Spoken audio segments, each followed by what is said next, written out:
Last January, I left the career that I'd spent my whole life working towards. What have I told you? That was one of the best decisions I've ever made.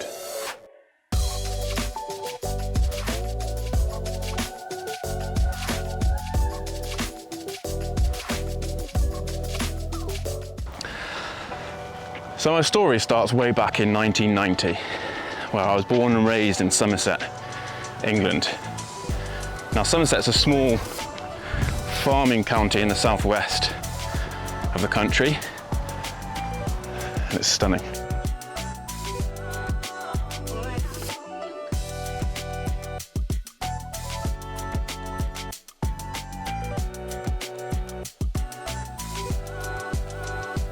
However, I did spend a brief period of my childhood in pre- and post-apartheid South Africa. But saying that, I've only really ever wanted to do one of two things growing up. Well, that was being a farmer and being in the army. Now, from quite a young age, I realised that farming, however lovely it would be to spend all this time out in the countryside, farming wasn't going to be it. So the army it was. So much so that at the age of 12, I joined my local army cadet unit, and that shaped my kind of extracurricular activities outside of school. In school, I was fairly academic, and I loved my sport. I pretty much played every sport under the sun, apart from tennis. Didn't really get on with tennis at all. Football, cricket, rugby, basketball, all those kind of things. Loved it. Loved staying fit, cross country. I mean, I love just getting outside, to be brutally honest. The army played such a key role in how I wanted to shape my future that come year 9, I can't even remember how old I was at that point, you choose the subjects that you're going to study for the rest of your time at secondary school. I even chose them based on the fact that I wanted to go in the army. So studying things like German, physical education, maths, physics, all that kind of stuff. And then, at the ripe old age of 15, I attended I think it was known back then as the Army Officer Selection Board, or RCB, so that was AOSB, the Army Officer Selection Board, or the RCB, the Regular Commissions Board. I can't remember, it changed its name so many times. Essentially, your application to become an officer in the army. Now I did it at 15 because I wanted to attend Welbeck Defence Sixth Form College. So essentially, after secondary school, you attend college and you do your A-levels. So that's 16 to 18 years of age.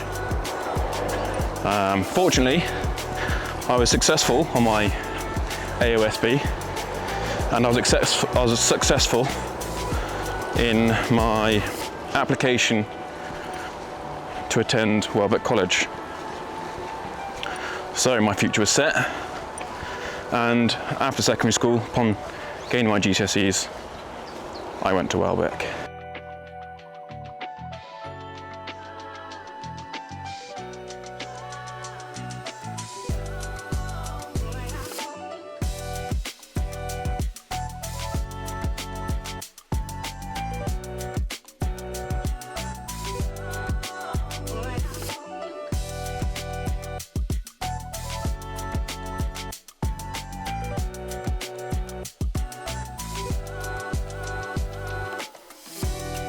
So securing a place and attending Welbeck College basically set me up for my career within the army.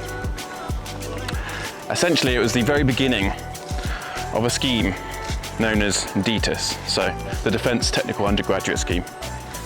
And that was basically to put young, technically minded individuals into technical roles within the armed forces. It was a tri-service college, or quad service, so you had the Army, Navy, Royal Air Force, and you had civil servants as well attend that college.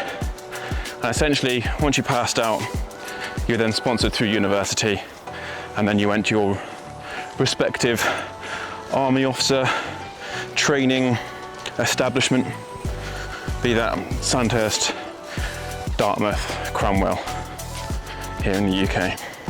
Now, It was at Welbeck where I suffered one of my first personal setbacks.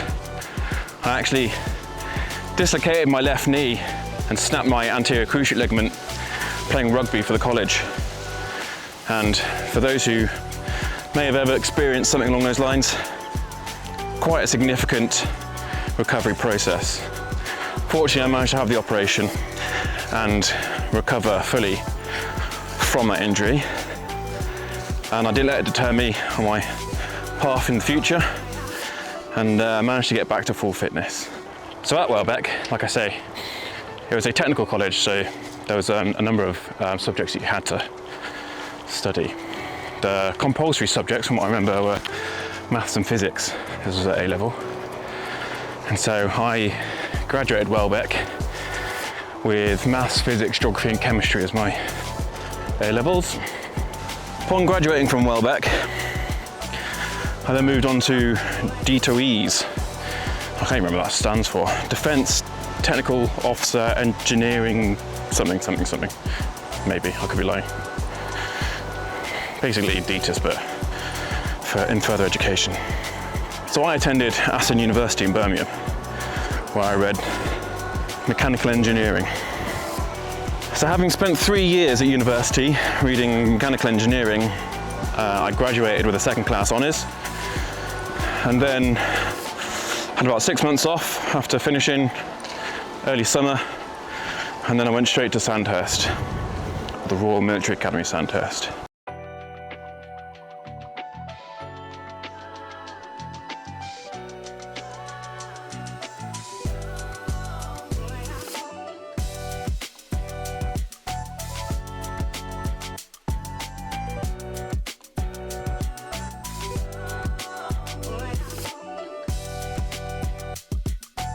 So the Royal Military Academy Sandhurst is the establishment at which the officer cohort of the British Army are trained. It's 44 weeks long and split into 3 terms. So upon my completion and passing out of Sandhurst, I commissioned into the Royal Logistic Corps as a young second lieutenant. Now, considering I've just been through a fairly arduous course in the grand scheme of things, I actually didn't have any injuries, which was very fortunate.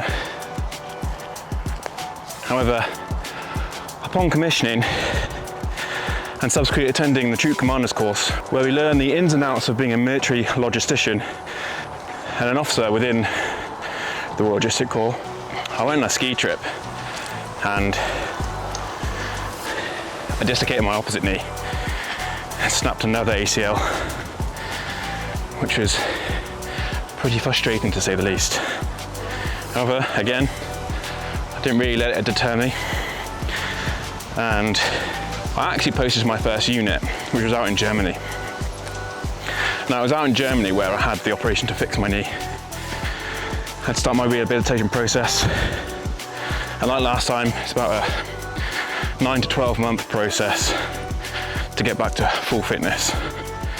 And obviously, that's not only the fitness of an everyday individual, that's getting back to the fitness of a British Army officer. So upon returning to full fitness, I fell straight into the training cycle of a deployment to Afghanistan. So it was about a year's run up where we conducted all our pre-deployment training, and then in April of 2014, I deployed with my regiment to Helmand Province, Afghanistan.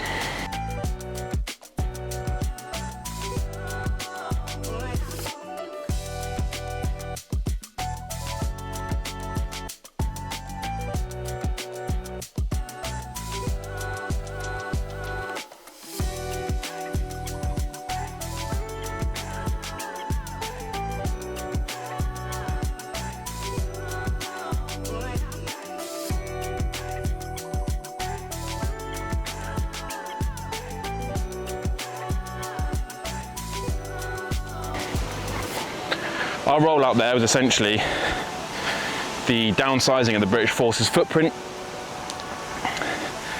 the reverse supply chain, closing a lot of the British bases out there and getting all the kit and equipment back to the UK. So upon completing my first operational tour out in Afghanistan, I returned back to Germany and my first posting came to an end.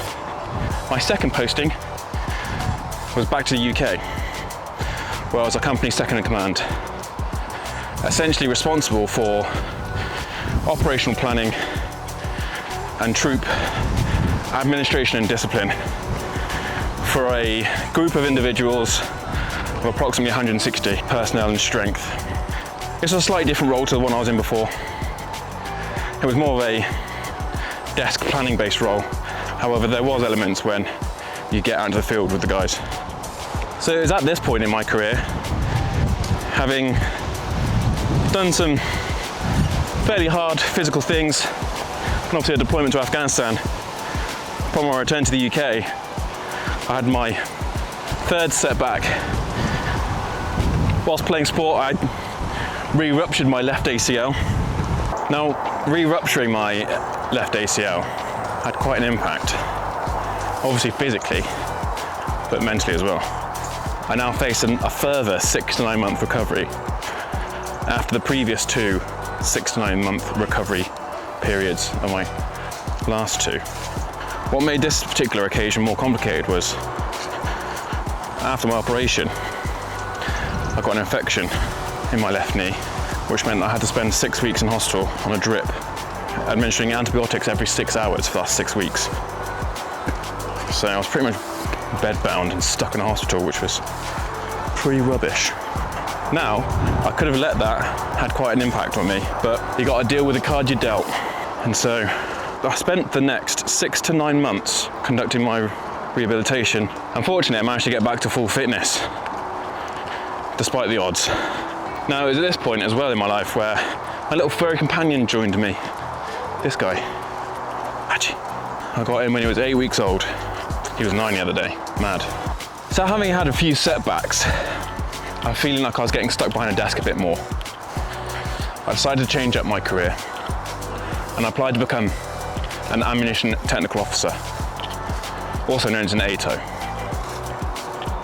Now, an ammunition technical officer is the British Army's subject matter expert on all things ammunition and explosives.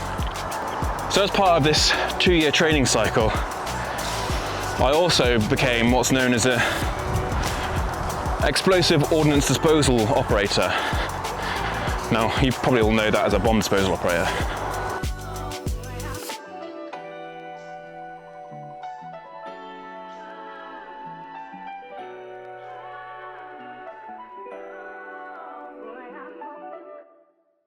And having gained this EOD operator qualification, I was posted to my first troop as an ATO down in the southeast of England.